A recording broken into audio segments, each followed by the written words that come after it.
Hello Anantapuram people, మన అనంతపురంలో కమలానగర్లో అయితే ప్రకృతి అనే వినాయకుడు అయితే పెట్టారు.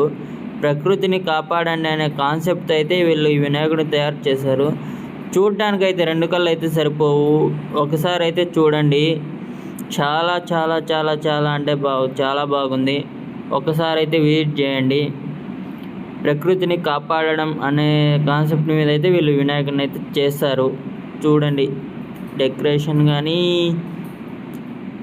మాటలు రావు, రెండు కళ్ళు సరిపోవు. ఒకసారి అయితే మీరు కూడా వెళ్ళి చూసేయండి. మన అనంతపురంలోనే కమలానగర్లో ఉంటుంది ఈ గణపతి.